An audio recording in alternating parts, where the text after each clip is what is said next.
Bonjour, alors j'espère que vous allez bien. Aujourd'hui, on va encore se retrouver pour parler des lombalgies, mais cette fois-ci, ça va être sous un aspect un petit peu différent de d'habitude, parce qu'en fait, d'habitude, je vous présente des petites vidéos très courtes, entre 2 et 5 minutes, pour vous permettre de consulter facilement un exercice précis dont vous pouvez avoir besoin sur le moment et pour lequel vous n'avez pas beaucoup de temps.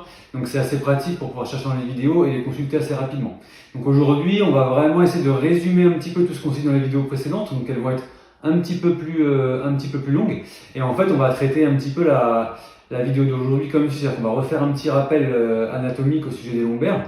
On va aussi expliquer les différentes pathologies principales qu'il peut y avoir au niveau des lombaires. Et ensuite, je vais vous résumer une bonne partie des exercices qui existent pour soulager ces douleurs liées à des troubles musculo-squelettiques, mais pas que, au niveau de vos lombaires et en rapport avec les pathologies que nous allons décrire juste après. Voilà, donc pour faire un petit rappel anatomique et resituer la colonne lombaire, je trouve quand même que c'est assez important parce qu'en fait, déjà l'anatomie c'est passionnant, et puis c'est notre corps en plus, donc on aimerait bien savoir un petit peu ce qui se passe dedans, et je pense que quand on comprend un petit peu les mécanismes des choses, et ben, on est plus apte à appliquer des solutions, et comme on comprend, on guérit mieux. Donc du coup, les lombaires, elles se situent entre en haut votre rachis dorsal, et en bas, un os qui s'appelle le sacrum. C'est un os qui a une forme en fait un petit peu triangulaire à base supérieure sur lequel repose la colonne.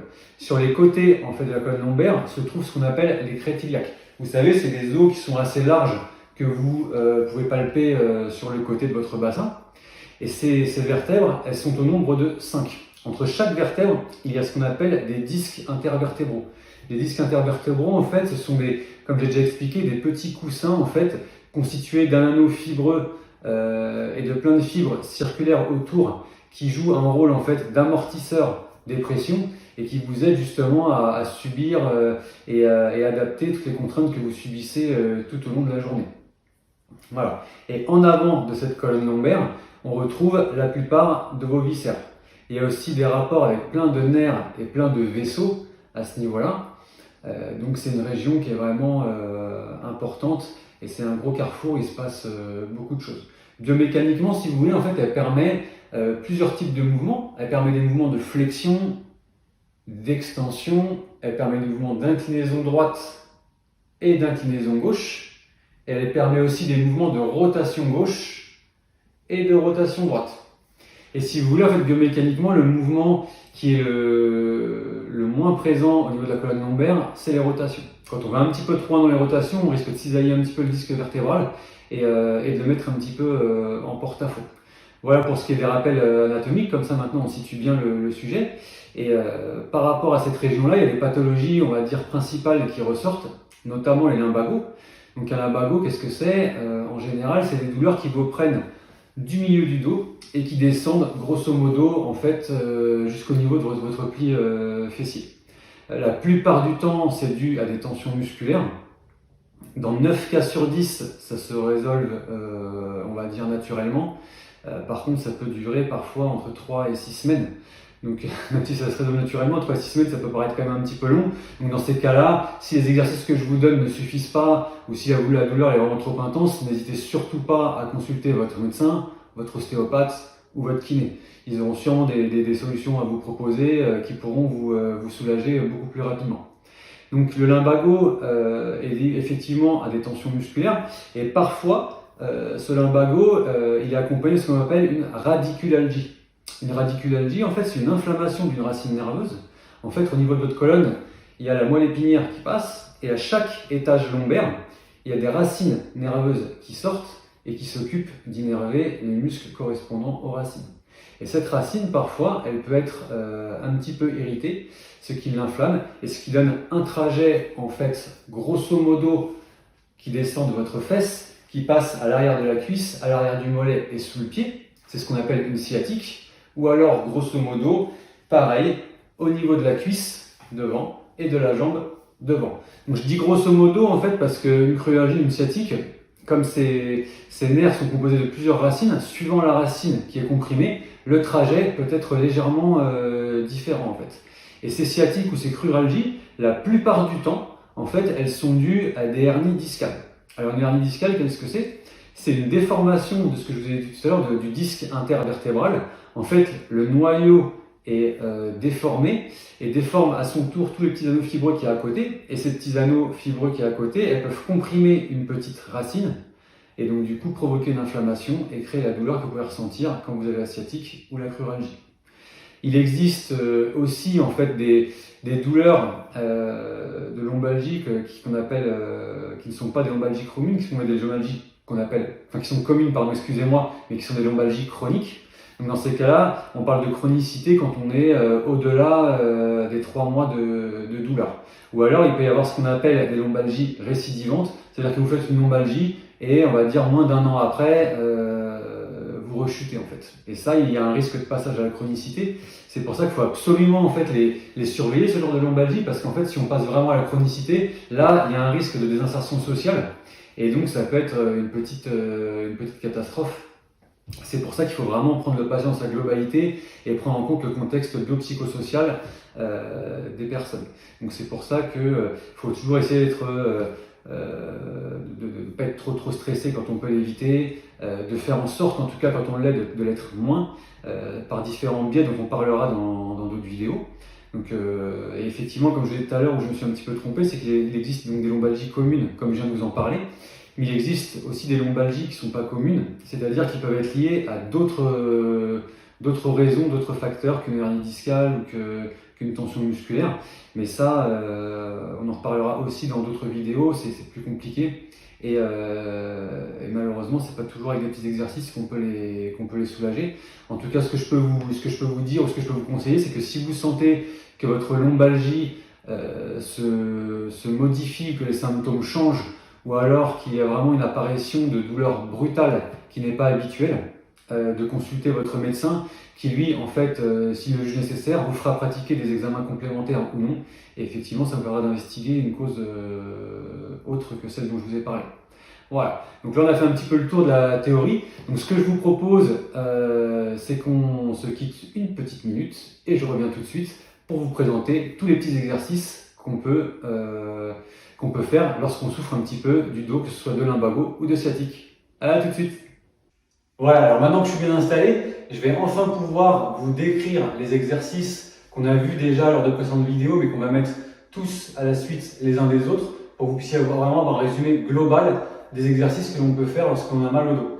Le premier exercice que je vais vous montrer, c'est un étirement des muscles paravertébraux. Les muscles paravertébraux sont des muscles qui partent de votre bassin et qui cheminent tout le long de votre colonne jusqu'à la base du crâne. Donc effectivement, il peut y avoir de nombreuses tensions à ce niveau-là lorsqu'on est installé dans son poste de travail ou quand on est mal installé en télétravail si on n'a pas forcément la logistique qui permet d'avoir un bureau. Donc pour ce faire, en fait, vous allez juste vous mettre, enfin moi je vais me mettre deux profils pour que vous puissiez bien voir le mécanisme. Donc en fait, ce qu'il va falloir faire pour mettre ces muscles-là en tension, il va falloir saisir un genou avec vos mains et du coup vous allez le remonter vers votre poitrine. Le fait de remonter le genou vers votre poitrine, ça va faire basculer le bassin vers l'arrière et vous allez déjà commencer à sentir une petite mise en tension dans le bas du dos. Une fois que vous avez fait ça, vous penchez la tête en avant en prenant bien garde de faire un double menton et de ne pas trop pencher la tête en avant brusquement pour ne pas mettre vos cervicales en tension. Donc vous faites votre double menton et vous rapprochez encore une fois le genou de votre poitrine. Et là, vous allez sentir en fait l'étirement tout le long de la colonne jusqu'à votre nuque, principalement côté gauche. Et une fois que vous avez fait le côté gauche, vous faites le côté droit, bien évidemment pour que ce soit le plus symétrique possible. Donc ça, vous pouvez répéter environ 4-5 fois, c'est assez facile. Et effectivement, ça va vous permettre de soulager les petites tensions que vous pouvez avoir dans votre dos en position assise au bureau.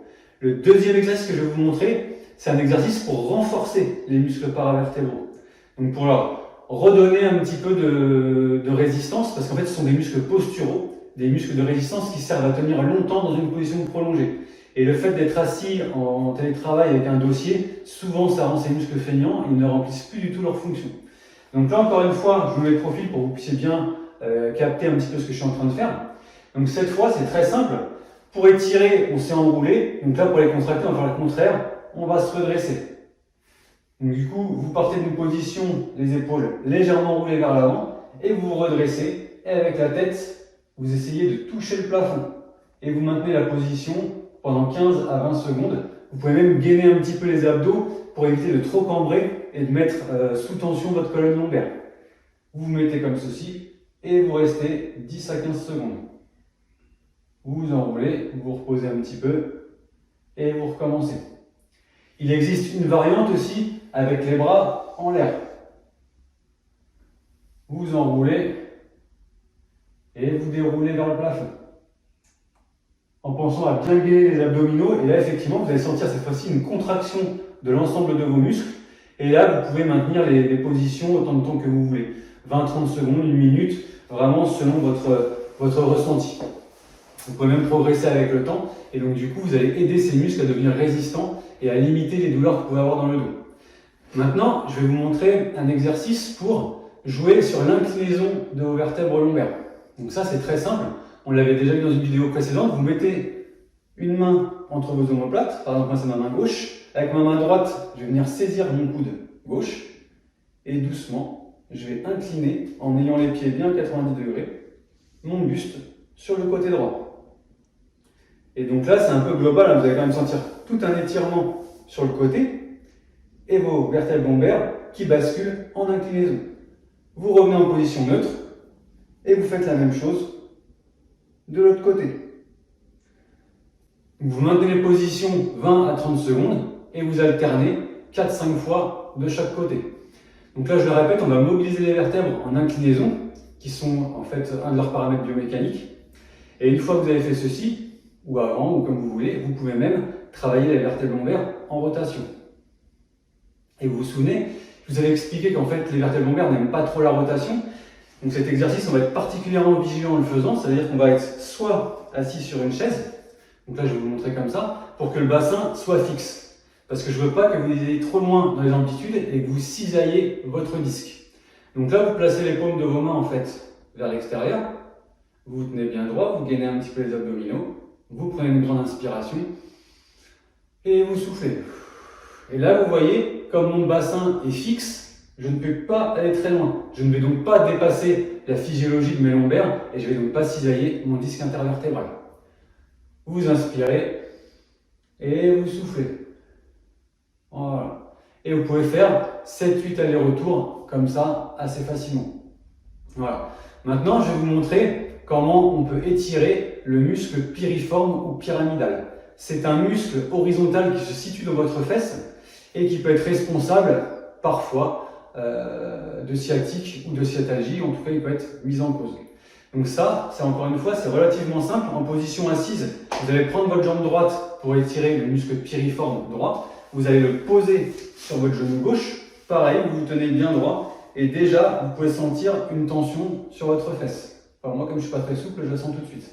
Ensuite, vous attrapez votre genou droit et avec vos mains, vous essayez de viser votre épaule gauche. Voilà. Et là, moi, tout de suite, je suis en tension spécifique sur mon muscle piriforme. Il faut savoir que le muscle piriforme, il a un rapport très étroit avec le nerf sciatique et peut parfois l'irriter. Donc le fait de le détendre, ça peut vous faire du bien. Voilà.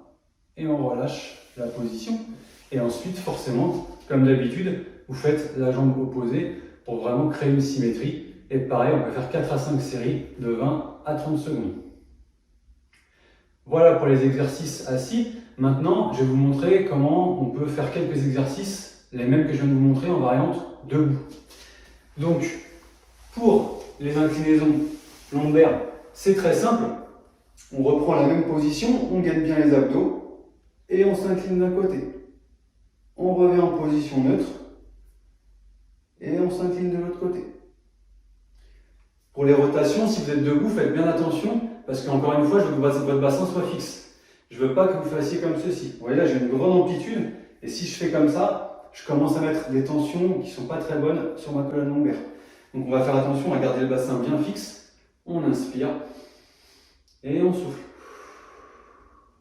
On revient, on inspire et on souffle. Voilà, c'est parfait.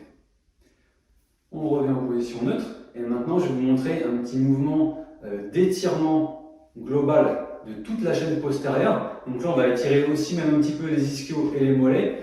Donc du coup je vais me mettre de profil pour que vous le captez bien. on se met comme ceci. Pour ne pas vous faire mal au dos, en fait, on va commencer par un enroulement double menton des cervicales, des épaules, le milieu du dos, le bas du dos, et on incline comme ceci.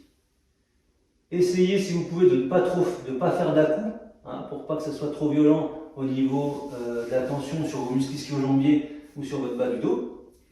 Et en fait, une fois que vous avez maintenu cette position pendant 20 à 30 secondes, vous allez pouvoir vous relever. Pour vous relever, en fait, ce que vous allez faire, vous allez déverrouiller un petit peu les genoux pour protéger votre dos. Et ensuite, vous allez dérouler au sens inverse de tout à l'heure. C'est-à-dire que cette fois, on va en fait commencer par les lombaires, ensuite le milieu du dos, ensuite le haut du dos et la tête. Comme ça, il n'y aura pas de trop grands bras de levier qui vont s'exercer sur votre colonne et vous ne la mettrez pas en tension. Voilà, donc ça c'était quand même un paramètre qui est assez important et à bien prendre en compte pour ne pas vous faire mal lors de cet étirement. Ensuite, lorsqu'en fait on a des lumbagos, très souvent, il y a une petite position qui soulage beaucoup quand on ne peut pas trop bouger. C'est de se mettre en fait allongé sur un tapis de sol, les jambes un petit peu en appui sur un siège. Et là, à partir de là, si vous avez besoin, vous pouvez même mettre votre tête sur un coussin et vous maintenez cette position quelques instants. Voilà, et ça en général, ça soulage bien. Si vraiment vous êtes bloqué, vous pouvez tenter cette position-là avec un petit peu de chaud, une petite bouillotte sur vos muscles, lombaires, où est-ce que ça vous fait mal. Et pareil, ça aidera à soulager. Ensuite, je vais pousser un petit peu la chaise. Voilà. Souvent, je vois dans les salles de sport des gens, pour s'étirer en fait le bas des lombaires, qui font des mouvements comme ceci, qui vont chercher très loin, ou comme ceci, qui vont chercher très loin. Ce sont des mouvements qui sont effectivement possibles. Mais avec de la fatigue, du stress ou une mauvaise réalisation, encore une fois, l'amplitude est très grande et vous pouvez cisailler vos lombaires. Donc pour être sûr d'être spécifique sur vos vertèbres lombaires, ce qu'il faudrait faire en fait, c'est juste basculer votre bassin et dès que vous sentez que l'os de la fesse décolle, c'est que vous êtes déjà plus sur vos lombaires. Vous commencez déjà à être sur vos vertèbres dorsales. Donc ça ne sert à rien d'aller plus loin. Vous revenez en position neutre et vous faites pareil de l'autre côté. Dès que vous sentez en fait la rotation du bassin qui décolle du tapis, vous revenez et vous refaites le mouvement. Voilà. En position allongée, on peut aussi, encore une fois, étirer votre muscle fessier, dont on parlait tout à l'heure, le muscle piriforme. Donc cette fois-ci, toujours avec la jambe droite sur le genou, vous vous mettez dans cette position-là. Et là, effectivement, vous pouvez sentir déjà une petite tension sur la fesse. Vous pouvez encore une fois saisir votre genou droit et le ramener vers l'épaule gauche. Ou si vous y arrivez, vous en êtes capable, vous pouvez attraper votre genou, légèrement décoller la tête et ramener le genou vers vous. Voilà. Et vous maintenez la position 20 à 30 secondes et vous pouvez faire plusieurs séries de chaque côté. Toujours en position assise, on peut étirer un petit peu globalement le bas du dos. Donc pour ceci, vous pouvez vraiment poser votre tête sur le coussin afin d'être à l'aise. Vous attrapez vos genoux et vous venez les plaquer contre votre poitrine. Et vous voyez sur la vidéo, en fait, mes fesses décollent légèrement. Ça suffit. Vous êtes déjà spécifique sur vos vertèbres lombaires. Ça, c'est important.